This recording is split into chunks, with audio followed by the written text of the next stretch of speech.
ptice na grani pjevaju i bakice oplakuju tužnu sudbu junaka Ruperta, koji se već jednom vratio iz mrtvih kako bi se osvetio seljanima koji su ga izrugali te ismijali poslavši ga u nepovrat.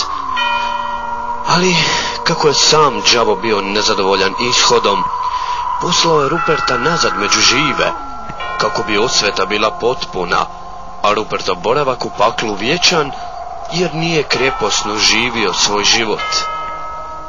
Međutim, Rupert je opet bio promašaj i kao živi mrtvac se raspao glede putrefakcije prije nego li se osvetio seljanima.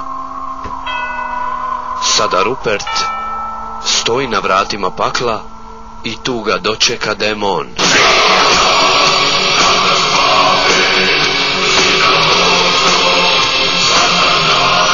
Dobrodošao u pakao, Ruperte. Zašto si tako sumoran i potišten? Noge ti klecaju kao pruče na divlje vjetre. Ti mora da si sulud, prijatelju. U škripcu sam. Ostao sam 5 kuna dužan za pivu u kantuna. Osim toga završio sam u paklu. Žao mi je, prijatelju, moram ići. U škripcu sam. Nema povratka, Ruperte. Osim toga svidit će ti se u paklu. Ovo je stvarno zna bit zabavno. Ali voliš piti, Rupert? Volim li piti? Ja sam pivo pija. Osim toga u škripcu sam, ovdje vruće, treba će mi alkohola vrlo brzo. Ako je tako, onda ćeš obožavati ponedjeljak.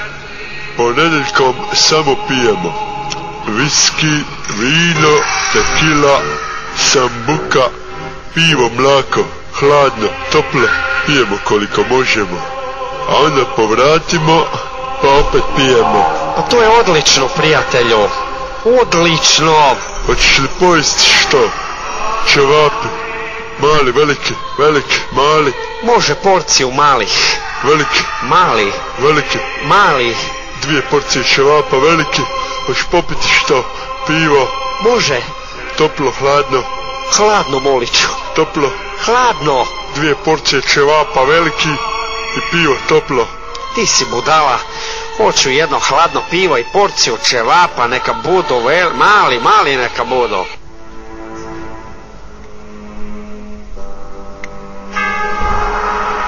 Rupert se već dobrano opustio na vratima pakla, razgovarajući s demonom, da je zaboravio da je mrtav.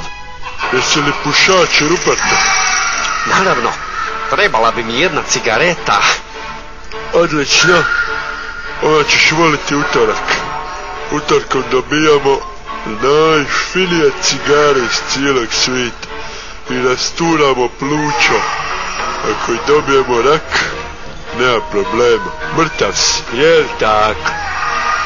Prijatelju, pa to je sve bolje od boljeg. Kladim se da voliš i kockati. Kockanje? Pogađaš me u žicu, prijatelju. Kockam cijeli život. Sve sam spiskao jednom na kocku. Baš dobro. Sredom kockamo. Sve što poželiš. Ima blackjack, rulet, poker, sve živo od karata do kuglica i tako dalje. Ako bankrotiraš, opet dobro. Kad si mrtav, je tako? Prijatelju, to je odlično. Jel se voliš drogirati? Mora da se šališ. Dajte mi droge, treba mi malo da se relaksiram. Nemoj mi reći da i to. Da. Četvrtkom se razbijamo ko budale. Droge koliko možeš staviti u sebe. Zarola džoku veličine podmornice. Nakrcaj se tabletorina i bonbona. Razvali se uz dobru šitinu da ne znaš di si. Ako se predoziraš, opet dobro. Neš 2 puta umriti. Prijatelju, pa nisam znao da je pakao moj par opanaka. Ovdje ću uživati cijelu vječnost, piti, pušiti, drogirati se. Ruperte. Molim. Jesi li peder? Oh, to ne, nikako, prijatelju, nikako. Jebi ga. Onda ćeš mrziti petak.